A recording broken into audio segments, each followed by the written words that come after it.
Salute, salute. It is Tony the Savant. Welcome to the Peat Basketball Show, episode 10. Hope everybody's having a good to great day, man. Good morning, good afternoon, good evening, depending on when you're pulling up to the video. And we have concluded the play-in tournament, ladies and gentlemen. That's right. It is all over. The participation tournament has concluded. I might sound like a hater this stream, y'all. Y'all gonna have to forgive me a little bit because I'm a little upset. No, correction. I'm hella upset. My Chicago Bulls let me all the way down. Essentially laid down last night. And that's my fault, man. I thought it was cool and safe to cheer for my Bulls again, but you know, it's been more of the same of what it's been since Michael Jordan retired, definitely since Derrick Rose, began, his injury problems began.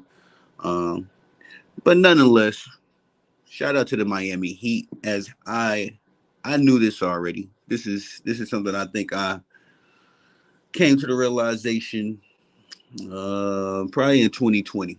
Yeah, it was about that time that I realized that Heat culture is a real thing.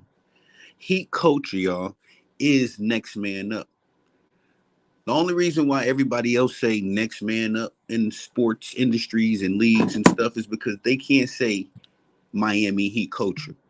Miami Heat culture started the next man up philosophy because it just seems to me like it don't matter who's on that basketball court, it don't matter who they draft. Now, shout out to Pat Riley and the Miami Heat upper brass, the think tank, of the Miami Heat, because they draft very well. They maneuver their as far as making business decisions and all that kind of stuff. They make very good decisions. They don't lock themselves into foolish contracts or get too enamored with one superstar player like some organizations do. They draft well. They develop their talent well. Eric Spoelstra is a hell of a coach, I think. I don't think that's breaking news to anyone any longer. And these guys just seem to find a way because everybody counted them out. Now, I'm going to be honest, man. I didn't know if they had much of a chance against my Bulls because of Kobe White, DeMar, Vu. Like, we was just clicking. The Bulls, to me. And I should have known better. Like I say, I like that. I had to open up the stream and let you all know the temperature in the room because my Chicago Bulls certainly upset me. But it just seems to me, man, no matter the odds, no matter who's cheering for them, who's going against them, Miami Heat is just 101. And my hot take, y'all, is that they have the second best system in the NBA behind the Denver Nuggets. Last night showed me that the Miami Heat did not make the finals last year by accident. They run a system. It's almost collegiate. How their system does not, it doesn't really invite or rely on one basketball player, to get 30, 40, like some basketball systems do. It literally allows for anybody and everybody to score, get an assist, get a rebound. It's just a full team effort. I really love that about the Miami Heat because their system is almost collegiate. Everybody is involved. Everybody's playing. There's several notes I made about the game.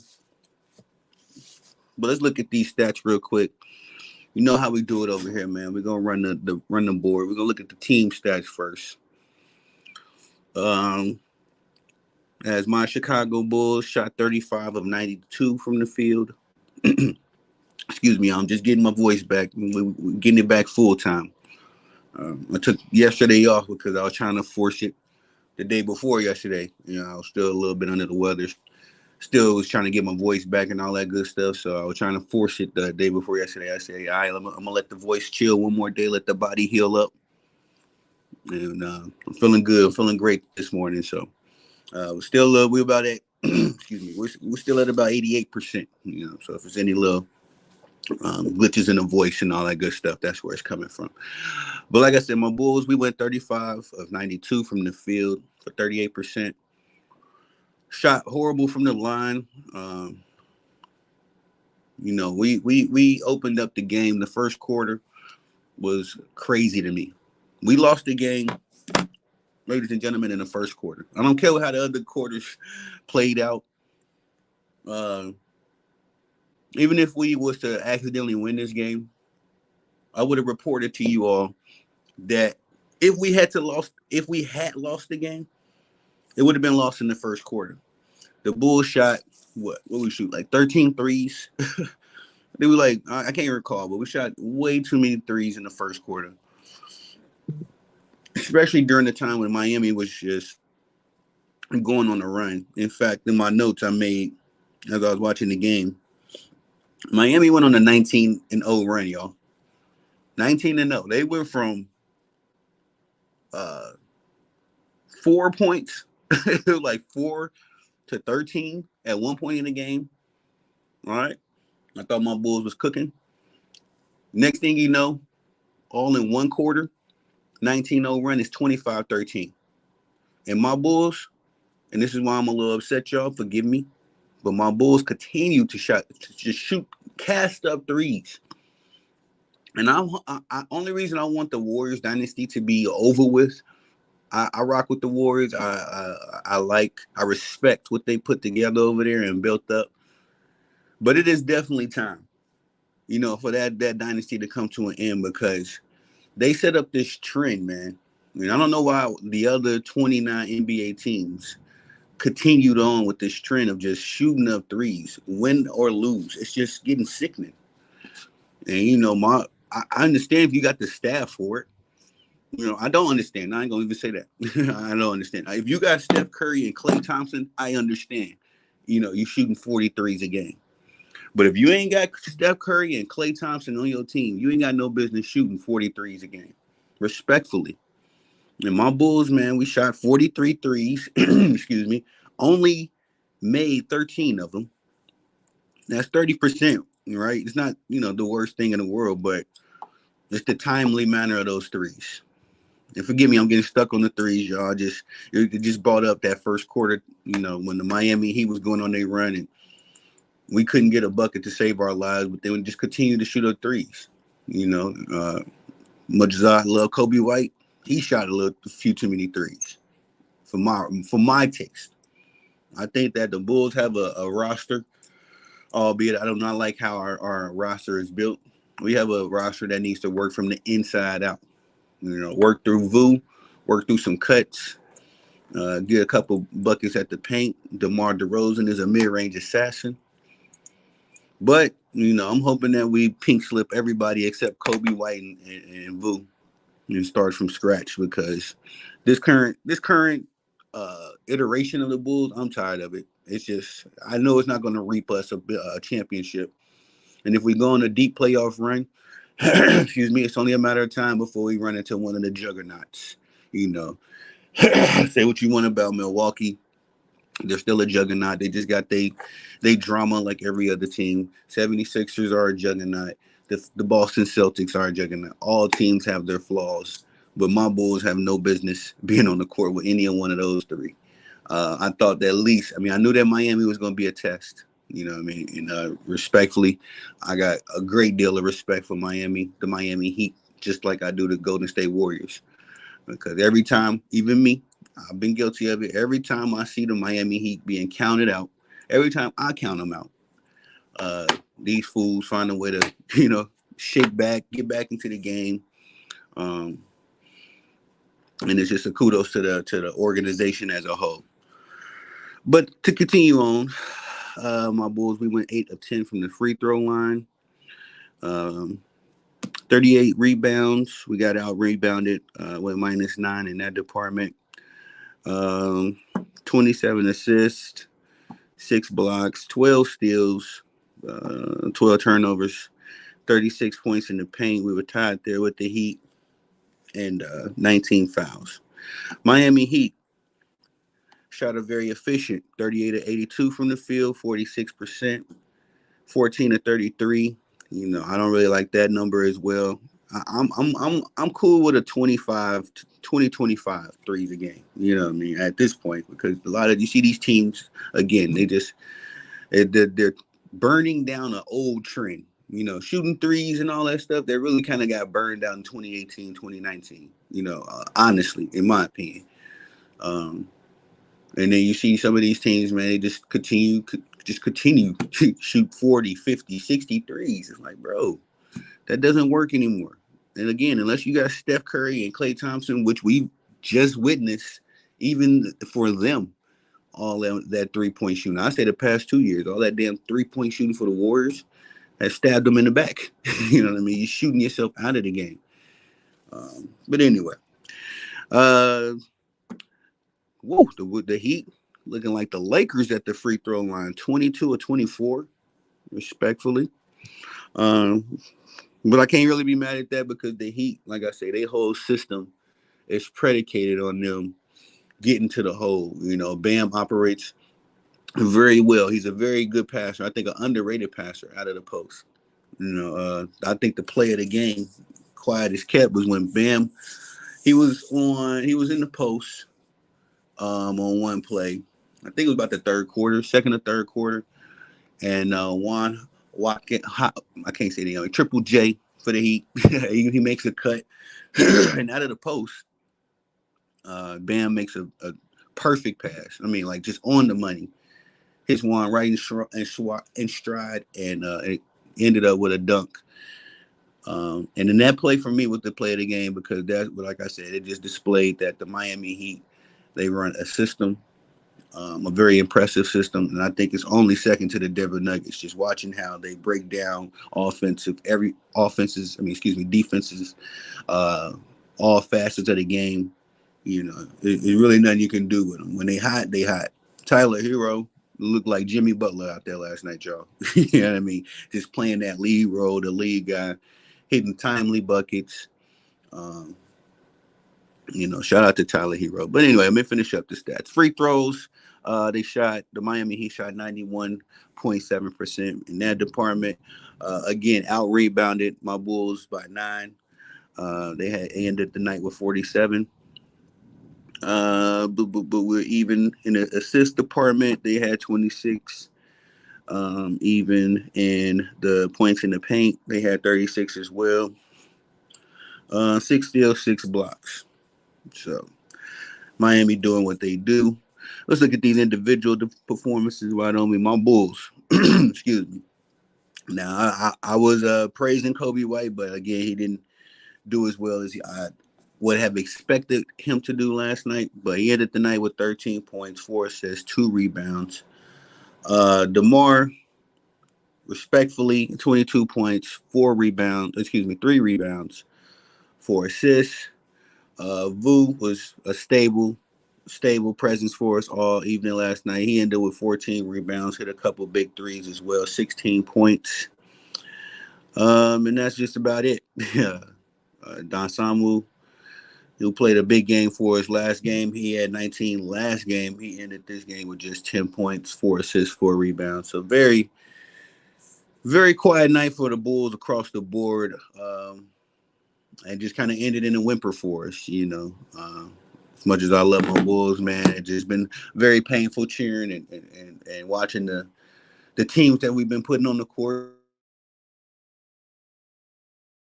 I'm sorry about that, y'all. We've been okay. There we go. Sorry about that, y'all. It's been painful being a Chicago Bulls fan, man. And like I said, I had confidence after that big game last game that we would be able to string something together, but that's what I get, y'all. I had to open up with my frustrations because it took me even a little while to get on the mic for this one. I had to make sure I took my morning walk, drank my coffee, you know what I'm saying, get ready for this stream because the Bulls really upset me last night. I could see if it was a 1-point game, man. We went out if it was a close instant classic, perhaps, I would have been able to been more satisfied with that. But how we went out, just laid down, man. But speaking of, the winner of last night's contest. Again, Tyler Hero stepped up, played the Jimmy Butler role, 24 points, 10 rebounds. Oh, excuse me, yes, 10 rebounds, 9 assists, near triple double. Everybody was teasing Tyler Hero about that. That news that came out about him and Jimmy Butler fighting on the plane or whatnot because he shot like 9 or 27 last game.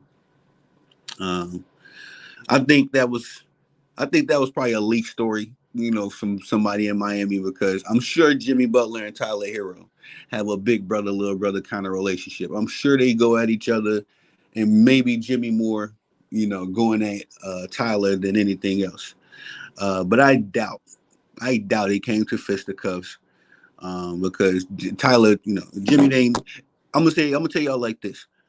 Y'all remember when Jimmy Butler was in Minnesota? And it came, I don't know if y'all remember this news, but it definitely came out. A story came out about how Jimmy Butler was punking Cat. Karl Anthony Towns, y'all. Karl Anthony Towns is 7'1". Now, I ain't saying it's not about the size of a dog in a fight. It's about the size of the fight in a dog. But there ain't no way in the world you can tell me that Jimmy Butler is crazy enough to buff up. And Jimmy Butler about what, 6'3", 6'4", maybe 6'5", in the right pair of shoes. He ain't the biggest dude by far on the court, but there's no way in the world I can see Jimmy Butler bucking up at Karl Anthony Towns and not backing down, and to the point where it was an issue almost. And then here comes Tyler Hero, and all of a sudden Jimmy Butler wouldn't, test his limits as well. I'm sure, like I say, they got a big brother, little brother relationship, and I'm sure Jimmy has, not even gonna say crossed the line, because when you say cross the line, I think of Draymond Green, Jordan Poole. That's what I think of when I say cross the line. But I'm sure, Jimmy Butler, when that goes at Tyler Hero the same way Kobe used to go at Kyrie or, Jordan Formar, those guys on his team, to the point where I'm pushing you to be the best version of you. And that's why I've always admired about Jimmy Butler's leadership.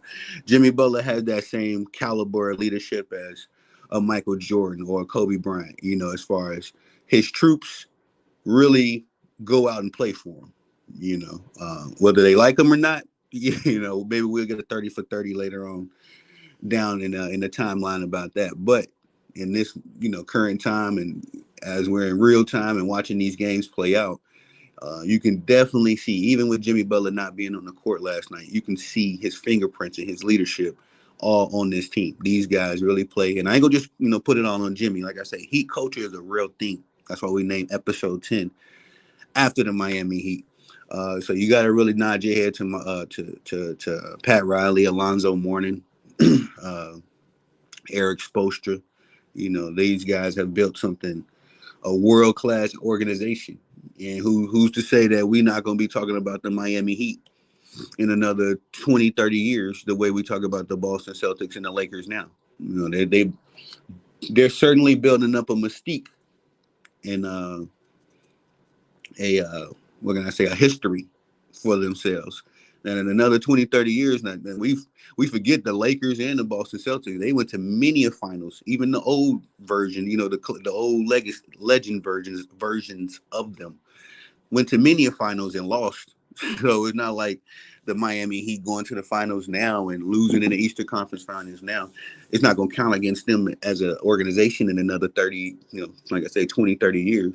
In another 20, 30 years, when they write in the history books, they're going to say this team was a juggernaut. They was always in the mix. They won it a few times, and so forth and so on. So I just want to tell my hat to the Miami Heat once again, Jimmy Butler once again.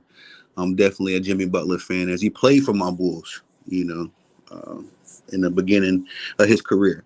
So it was definitely a joy to see him develop and become the player he is now. And I said on a previous episode that Jimmy Butler has he's developed even more and beyond what he was as a Chicago Bull. And I would have said he was a budding star. I would have said he was a star as a Chicago Bull.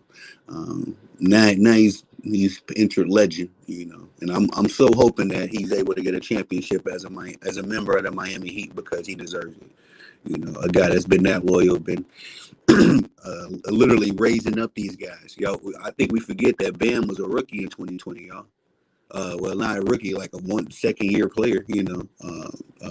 Duncan Robinson was a rookie. Tyler Hero was a rookie. So Jimmy Butler was the only vet on that team in 2020 for the most part, and him and Gordon, who wasn't Gordon Dragic on the team as well at that time. I think he was injured by the time the finals came around. But as far as the only multi-year vets with some experience, Jimmy had to raise these dudes. So. And I said it on the previous episode talking about this particular game. Even without Jimmy Butler on the court, you count Miami Heat coach out. Any guy that put his money on the Chicago Bulls last night, because I didn't. I'm not a bettor, I don't do the betting stuff like that anyway. But I say if you bet against the Miami Heat, you're a fool. But just moving right along. Again, Tyler Hero near triple double. My boy Bam, who's one of my favorite players in the league, he had 13 big points, 4 rebounds, 4 assists. He gave Boo some trouble, from time to time on the defensive side. But I just wish Bam was a little taller, man. Bam is literally a small forward, all things considered. He's a small forward that just plays like a power forward. But I like the presence that Bam Adebayo presents on the defensive side of the ball. Speaking of another defensive presence, this young man, Nikola Jovic. It's so funny. Every time I see his name, of course, and shout out, I got the Joker in the thumbnail today. But shout out to this kid. Every time I see his name, it just, he reminds me of Joker. And then when you see him play, it's like sometimes I ain't gonna ever say I think I'm seeing the Joker, but this little dude, man. You keep letting him develop. He may turn into something like a Joker, but he had 5.6 rebounds, 2 assists, had that big block on Kobe White, and that was pretty much the nail in the coffin for me. You know what I mean? I was still watching the game, but I knew the game was over at that point. I knew the game, like I said, was over in the first quarter after Miami went on a 19-0 run, and it was just like my Bulls got hit with a grenade, they just couldn't get it back together after that, it seemed like. But Jovic was giving us problems on the defensive end all night. Triple J, Juan Marquez Jr. was all over the place. He stepped up. Tyler Hero played the Jimmy Butler role tonight. Triple J played the proverbial second best option role, whether that's Tyler Hero, whether that's Bam on any given night. This young man, like I say, Heat culture is next man up, and Triple J definitely stepped up as he was all over the place with 21 big points, 6 rebounds, 6 assists, and like I said, the play of the game. What I like about Juan Marquez is that this dude, he plays so well off the ball. I hardly remember him dribbling last night, or very rarely, unless he was in a play action. The kid just plays off the ball, and he's a rookie. You know what I mean? He already understands his role. He plays very well in his role. I hate to say this, but if he played with LeBron, he would be one of them players that make LeBron look a lot better, like Rui Hachimura and Austin Reeves and D'Lo often do. Juan would be one of those guys where on any given night he could be the reason why they win. I'm capping a little bit because he still is a rookie, but just as far as for what Miami has developed him into, I'm loving it. And like I say, last night this kid really stepped up and played the second best option role.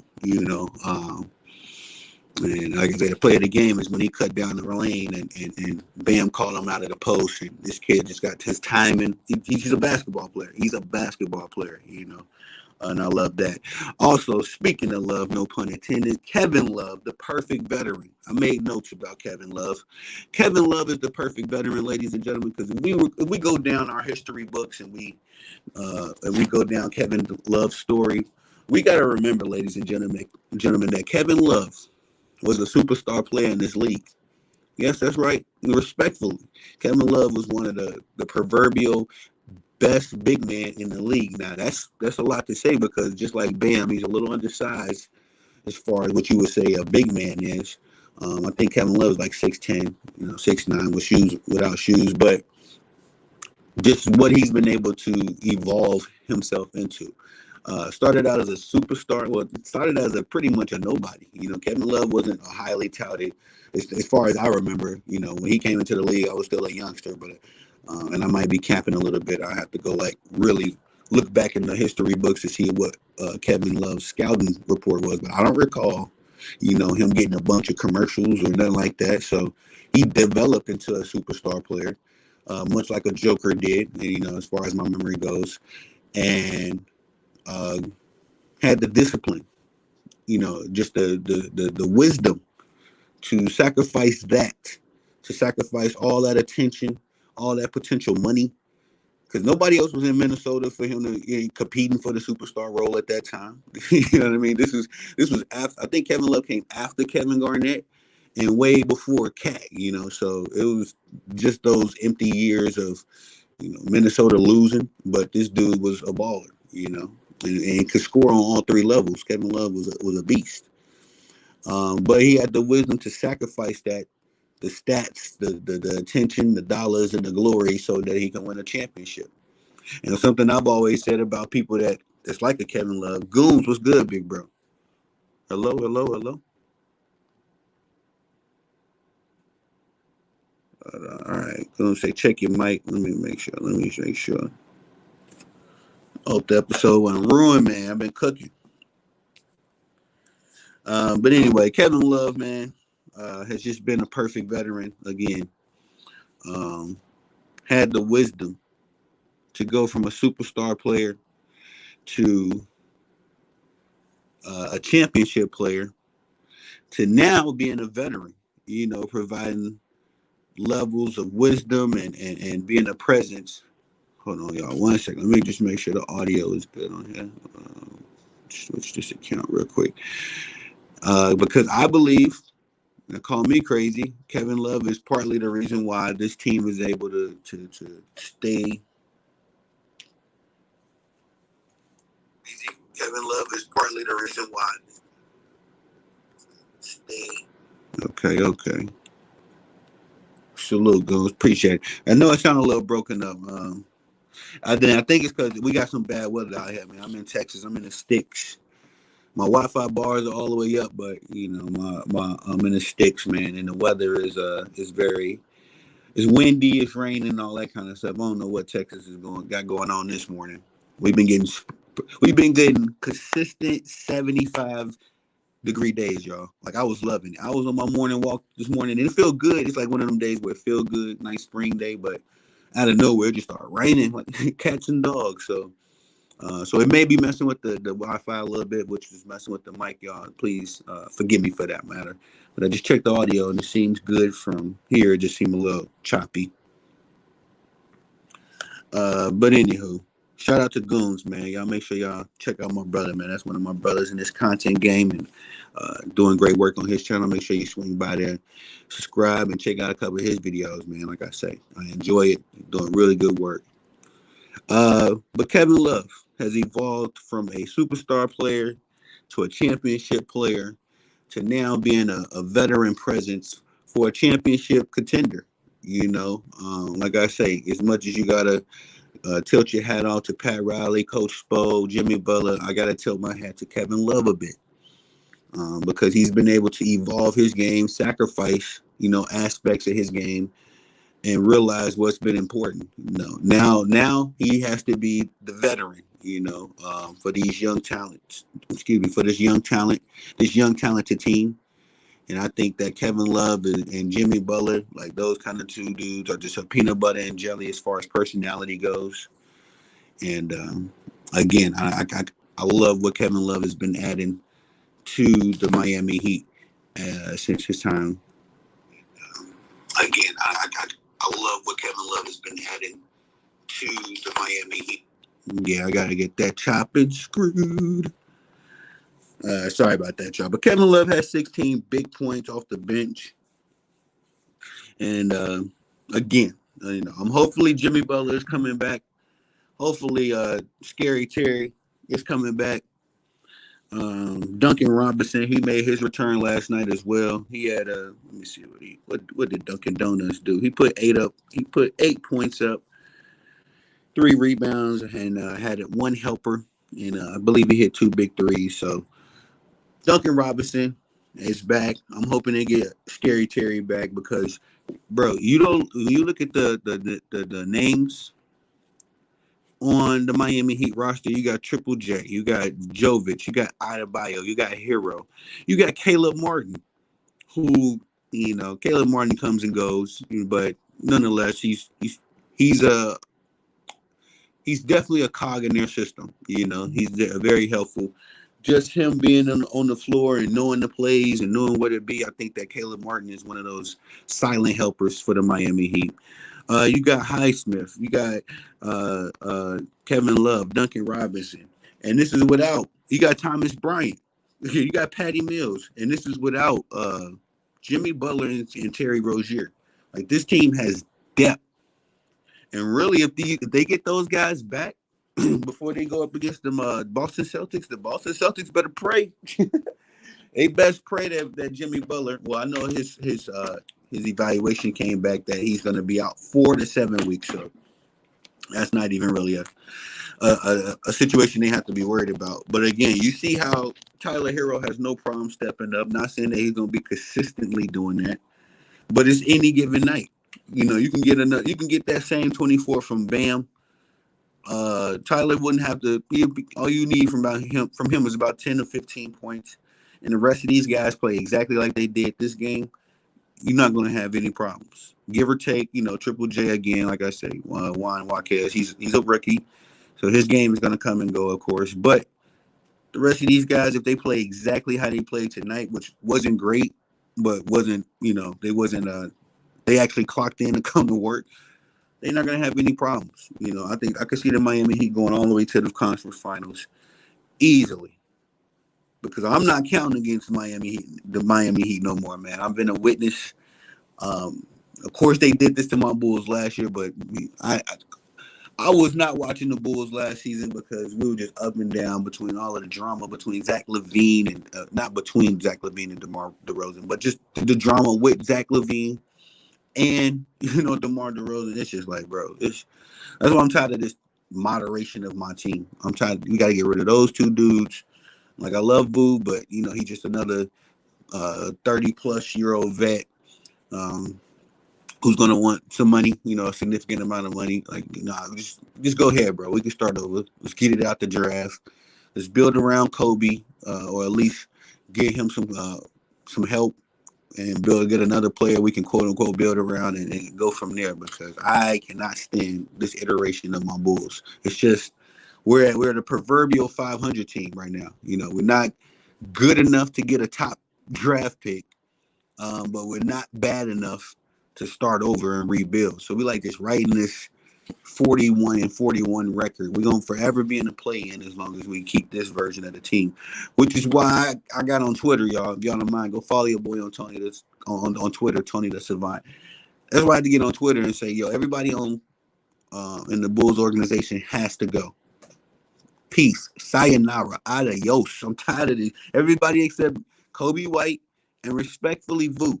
But now that I'm thinking about it, Vooch can go too. Because I don't want to give him all that money, and he's an aging player. We might as well get a new player, and we're gonna be losing how we lose, and get a new guy that's gonna develop into a quote unquote Vu, and keep it pushing. That's how I'm looking at it. That's exactly how I'm looking at it. But anyway, so yeah, that was that game. Once again, shout out to the Miami Heat pulling it off. And my Bulls broke my heart again. This is how it's been since 1998, y'all. I was 10 years old last time my Chicago Bulls won a championship, and I remember that day. I remember Michael Jordan hitting the move, the jump shot in Utah. I seen that game from buzzer to buzzer, and just didn't know that would be the last time I would feel good. Well, Derrick Rose years, and I said this multiple times in multiple streams, the Derrick Rose years were a Band-Aid. They were not. They didn't really suffice. You talking about the Michael Jordan years? We were dominating. year after year after year. This is prior to Michael Jordan winning championships too, y'all. We had an even 12 decade plus of a dominant team. Every time you turned on your TV and you watched the Chicago Bulls in the '90s, and right before I got on the scene in the '80s, the Bulls was must watch TV. And in the Derrick Rose years again, Derrick Rose was much watch TV, respectfully, but that version of the Bulls was never really it was never really dominant. We had one, maybe 2 good years, but we weren't dominating. We were just one of the contending teams. Uh, kind of like, I guess you would say, the Timberwolves are now. They're a contender, on paper and all that kind of stuff, but they're not dominant. So that's kind of how the D Rose years with the Bulls was. But watching the Bulls now, man, and been watching them for the last, I say, 10 years or so. Whoa, just heartache after heartache after heartache, which is even tougher because I'm a Chicago White Sox fan too, y'all. It's been 20 years of heartache with them fools.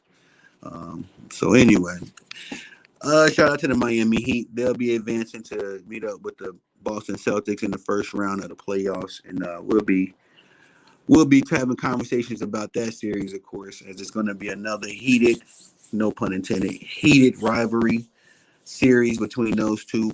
Last year, that was the Eastern Conference Final. So now we'll be getting it this matchup early.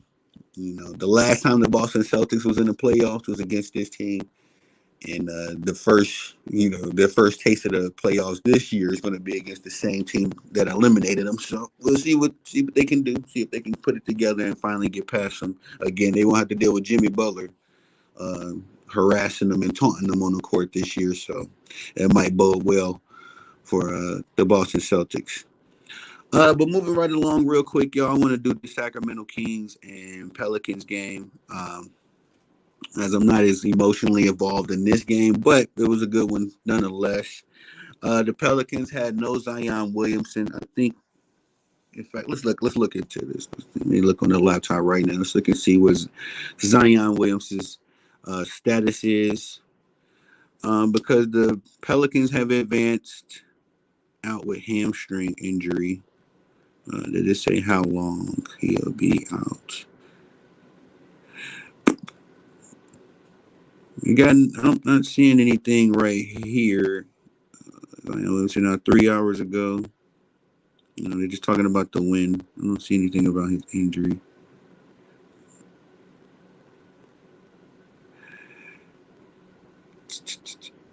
The Pelicans with injury. Okay, let me see. It's a Zion Williamson injury update, I guess. Because everything I'm seeing up right now is like 2 or 3 days ago. Yeah, it's still 2 or 3 days ago. I got some. Let's see. NBA.com got a report that dropped 3 hours ago. Zion Williamson left hamstring strain.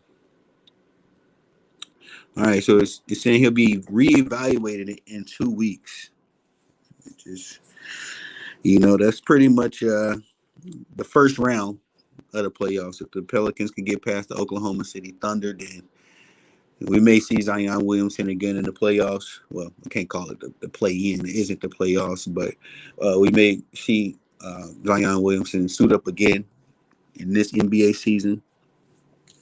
But if the Pelicans, aren't able to get past the Thunder, which I'm pretty sure everybody except the residents and organization of New Orleans are expecting that. We pretty much expect the Thunder to put them out of their misery. So we'll see what happens. But they were able to advance and beat the Kings last night.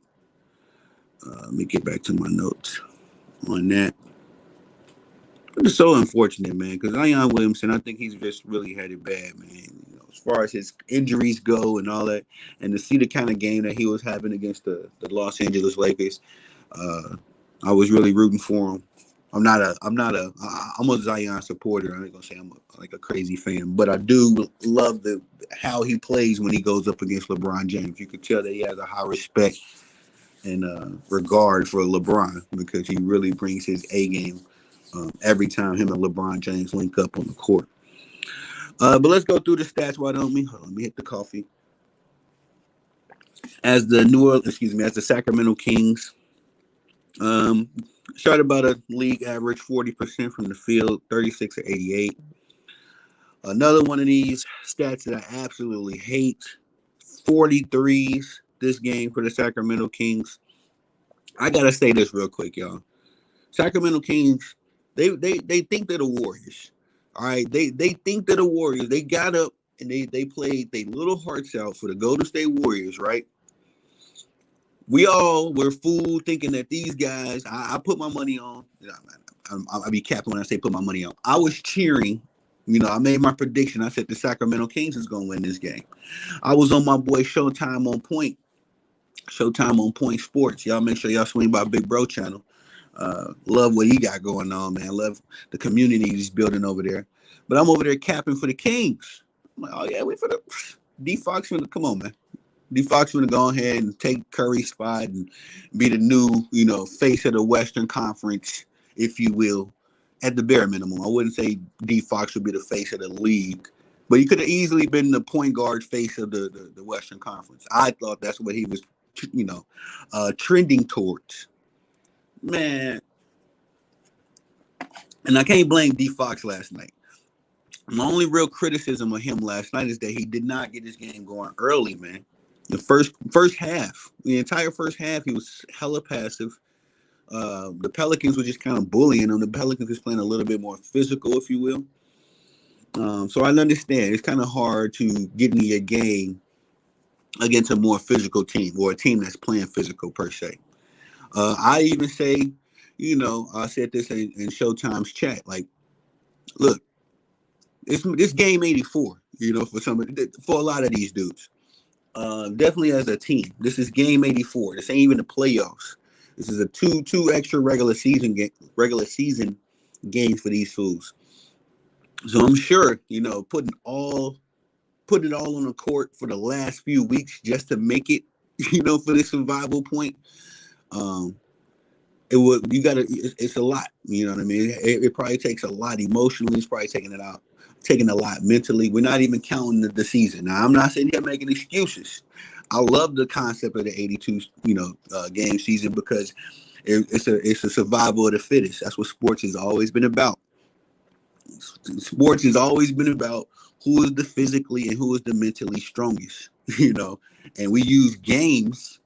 We use jest in these strategic games to decide who is the strongest and the mentally strongest and physically strongest amongst us.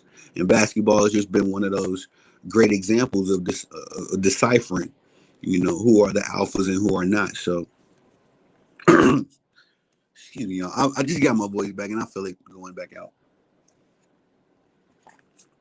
But anyway, let me get back to the stat sheets because I hate these 43s. The Golden State the Sacramento Kings, man. They really upset me. Again, because I was cheering for them this game, and they shot themselves out of it. 26% from the three.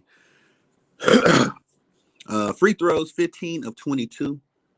Not bad at all in that department.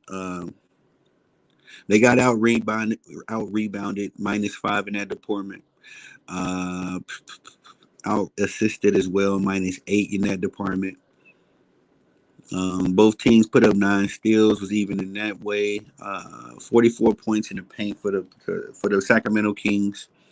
Essentially, half of their points came in the paint, but ultimately, didn't. Kings trolled by NBA fans.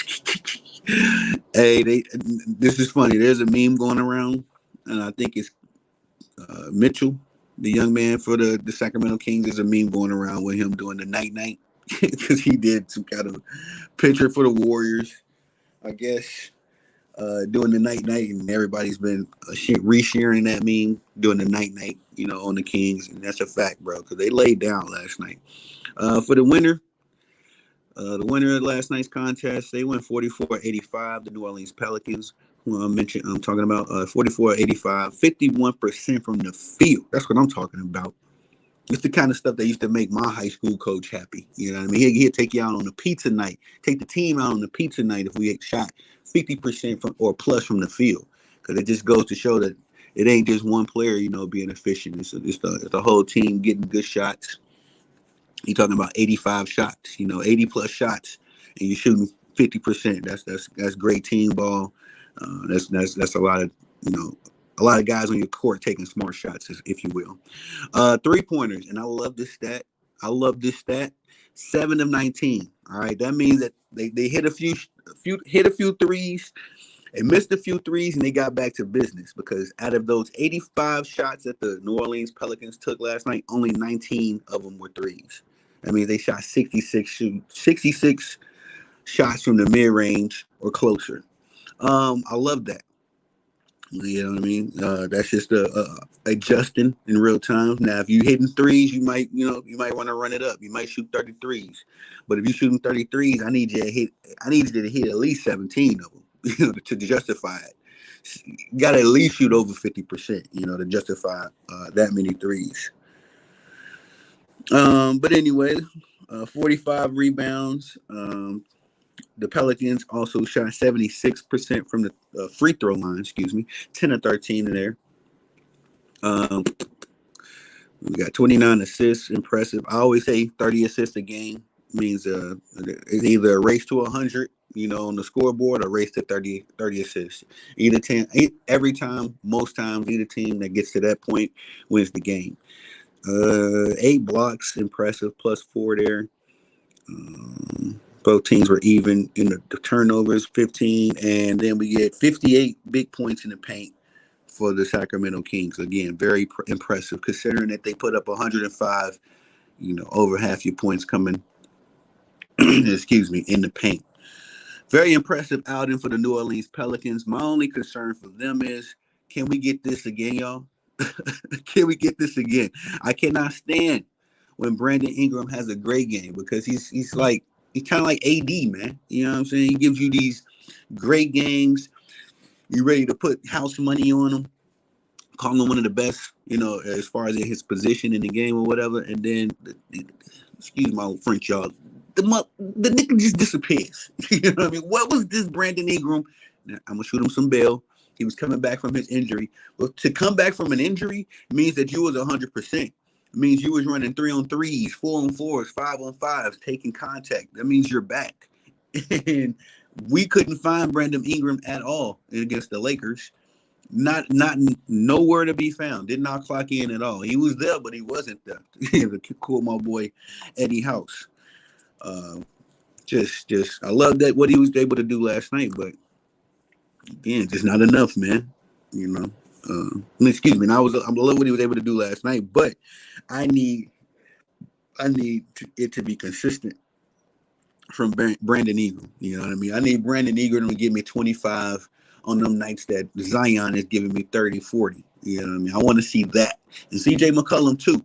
It's about damn time these two led the team to a victory. You know what I mean? Respectfully.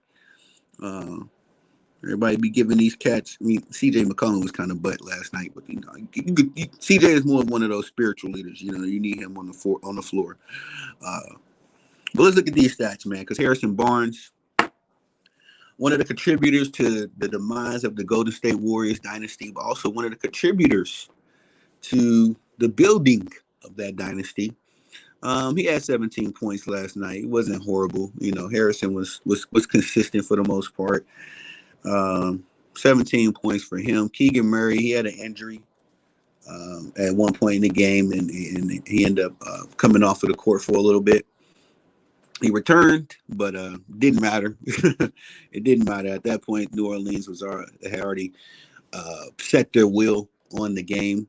But Keegan did have 11.7 rebounds. I will say that Keegan in this particular play-in tournament and just this last few weeks in the season has impressed me. He's really shown me that.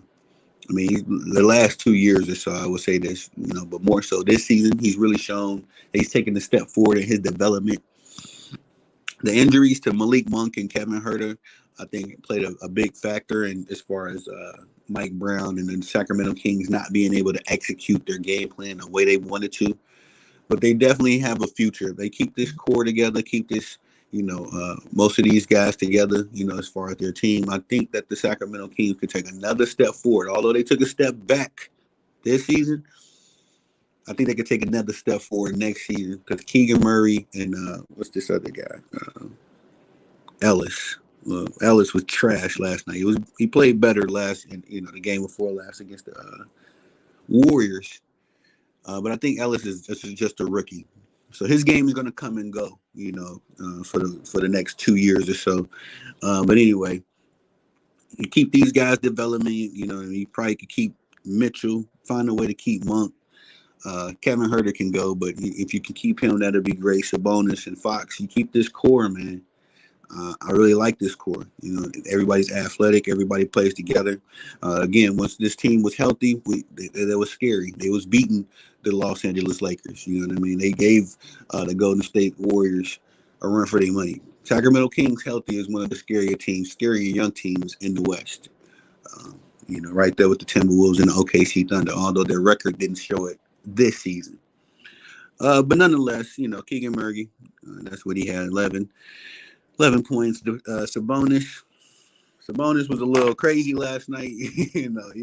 I guess Sabonis in the beginning of the game was really trying to, set the tone for the Sacramento Kings. And, he was playing physical. He was playing a little bully ball, but I can't say my boy name. Valanciunas. I can't say his name. Valanciunas is the yin to Sabonis's yang. You feel me? Like Sabonis, Valanciunas wasn't going for none of that. He cut that physicality crap out real soon. By the second half, Sabonis was barely noticeable on the court.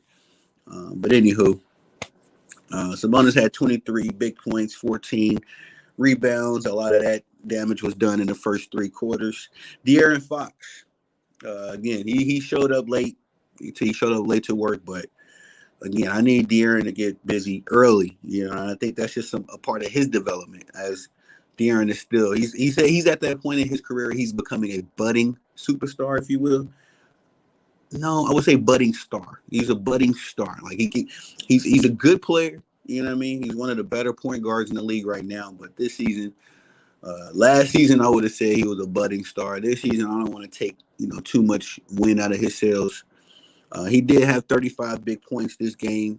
7 rebounds, 5 assists, but it was kind of ineffective. It wasn't an impactful 35. By the time he started scoring points, the game was already in New Orleans' control, the momentum, if you will. But again, 35 big points. Again, I just need him to take that next step as far as him being a franchise guy, as far as him being a potential superstar in the NBA. You got to take that next step, and not even for him. He has to take that next step because you getting Curry brand, Curry done endorsed you. The NBA marketing you now, so it's like, bro, we need you to justify. Don't be another one of these James Hardens. You know what I mean? And I ain't trying to just throw dirt on James, but James Harden was one of them guys when he was having these budding seasons and all that stuff. Just stayed there. He just stayed at that level. You know what I mean? James Harden. How many games has James Harden had where he had a big game 1 or a big game 2 or a big game 3? But when it came down to the elimination games or the games where his teams needed him to, save their behinds from getting eliminated, James Harden, when he's sitting on an APB, where is he?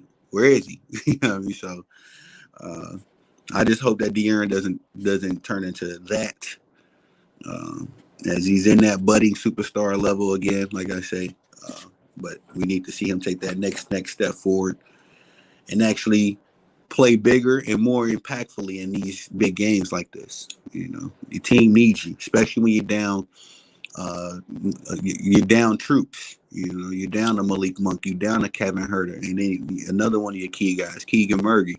He goes down with injury. We need our leader to lead at that point. When you got your full staff, you got your team, then yeah, you can do the whole. All right, I'm gonna find my game, and I'm gonna get in where I fit in. I'm gonna let everybody else get involved. That works, in the regular season and in the beginning of the season, or if you got a healthy squad. It does not work when you're down a couple bodies and then, We ain't got this guy, we ain't got that guy, but we still got our superstar. We still got our leader. And this is when your leader has to have them 50, 60-point games, you know what I mean? So uh, especially in an elimination game. This was a winner take all game. So you gotta leave it all out there, in these kind of games. You definitely gotta let people know who you are at that point. But that's it for the Kings. I don't want to keep, rocking them. Again, the Pelicans showed up, but the Pelicans make me nervous, especially this guy Brandon Ingram, who led the way with 24 big points, 6 rebounds, 6 assists. Trey Murphy, was it Troy Murphy or Trey Murphy? I'm sorry, I'm kidding. I wrote down in my notes that this kid is a sharpshooter, bro. I don't understand why people keep leaving him open. I don't understand why he hasn't any evaluation scouting reports, from the coaches. I don't understand why they don't put in there. Make sure Trey Murphy don't shoot threes. This dude has a shot. He's a sharpshooter. Most certainly. But like I said, he ended with 16 points, 8 rebounds, 6 assists, a couple big threes. CJ McCollum, where was he? 7 points, 2 rebounds, 3 assists. Nowhere to be found. But again, I feel like he was just more of a veteran leader, keeping the young boys stable. Valanciunas, again, he was a paint presence, 19 points. He had a double-double with 12 rebounds as well. And like I say, by the second half, he nullified all that Sabonis stuff.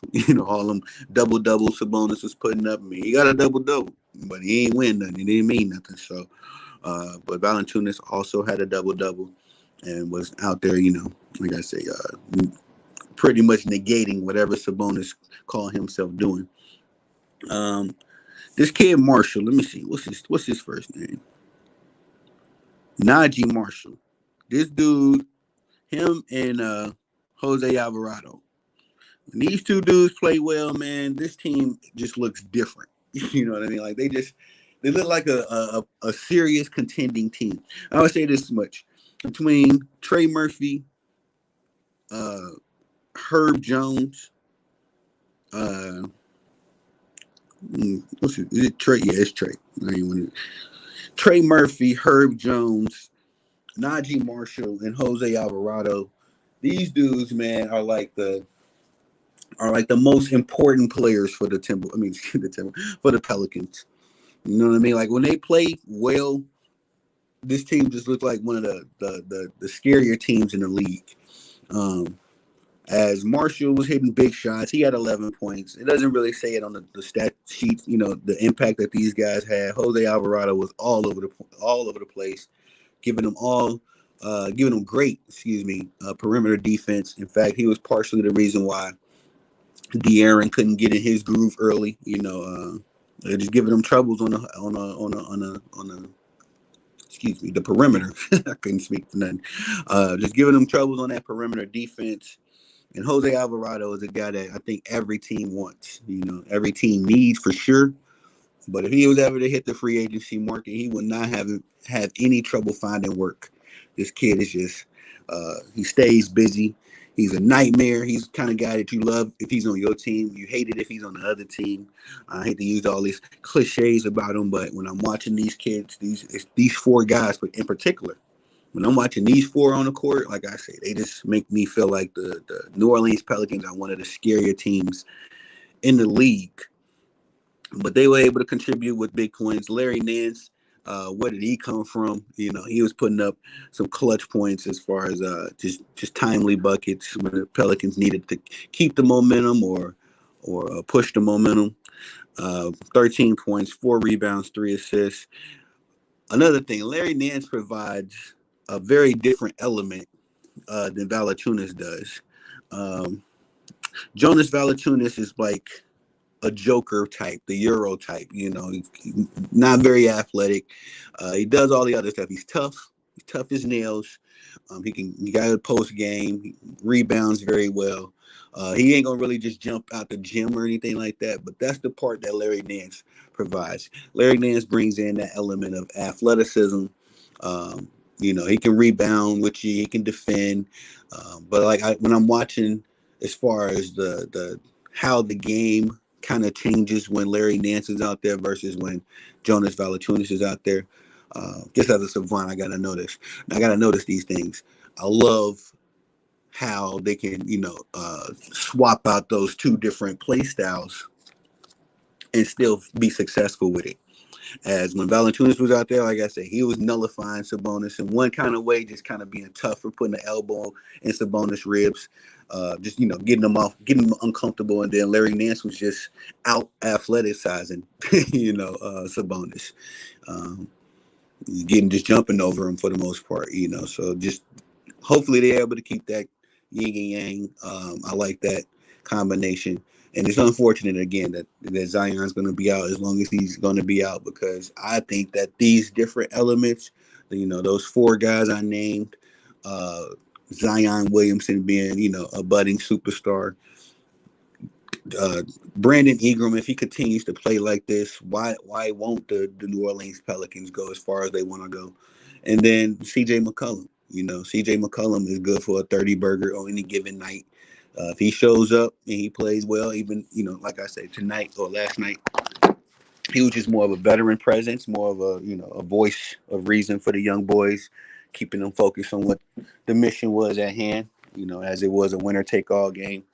Uh, I don't see why the New Orleans Pelicans can't go as far as their little hearts desire. They have the matchup. They match up well against the Pelican. The Thunder. If Zion is available, but like I say, they're going to have a rally similar to the Miami Heat. Without their star player there, it's going to be by committee, unless Brandon Ingram and C.J. McCollum can lead the way. Because in my notes, I said it's about damn time Brandon Ingram led the Pelicans to a victory. I know he's done it before. I'm not saying this is his first time ever. But as far as a consistent lead now, I need him to put a little consistency on it. If Brandon Ingram is the best Pelicans player throughout the Oklahoma City Thunder series, the series that they're going to have with Oklahoma City Thunder, then I'm going to be happy with that. I won't be so critical of Brandon Ingram. But if he continues on with this 80-like lazy, sleepy game, where it's like, all right, I'm up. I have my coffee now. I'm going to have a 30, 35, 40-point game. And then, the next 2-3 games you playing sleepy, and it's 12 and 14 and 11-point outings. Come on, B.I. Come on. You know what I mean? I like Brandon Ingram when he got drafted to the Lakers. I forget what college he went to. I liked it when he played the college. Brandon Ingram reminds me a lot of Kevin Durant. Not apples to apples. You know what I mean? Don't get on me, y'all. But just in the sense of that skill set, as far as he has a skill set that in a bag, like the kids say. He has a bag, an offensive bag that could make him unstoppable if he so desired to be. But at the same time, you got to have some work ethic. You got to have those intangibles, which we've all discovered that Kevin Durant don't have. And it's starting to look like B.I. don't have them either. Hopefully that's not the case. But all in all, that's episode 10, y'all. Thank y'all for the pull-up. Got the play in out of the way. I'm going to do some research real quick, and we're going to pull right back up and go break down these NBA playoff series that we got going down tonight. Also, the Ryan Garcia versus Devin Haney fight is going down tonight. So I'm going to do the prediction videos, and then we're going to jump right into some Ryan Garcia and Devin Haney coverage. I'm going to be watching the fight tonight, but I might pull up on my boy Showtime Sports, Showtime on Point channel. I know he'll be covering the fight, so I'll be watching it, and I enjoy watching. So I enjoy being in his chat. That's the community I find myself really gravitating to. And they talk some good sports over there. They talk some real good dialogue. If you are interested in learning and just being a part of some conversations. But that's all I got for y'all on this one, man. Appreciate it. It is your boy Tony the Savant. Once more, this is a business. Please swing by the socials: Instagram, Facebook, YouTube, and Twitter. And if you don't mind, give your boy a follow, subscribe, enjoy the content, all that good stuff. I just greatly appreciate that. That's all I got for y'all. Episode 10, 3P Basketball Show. It's your boy Tony the Savant. Peace.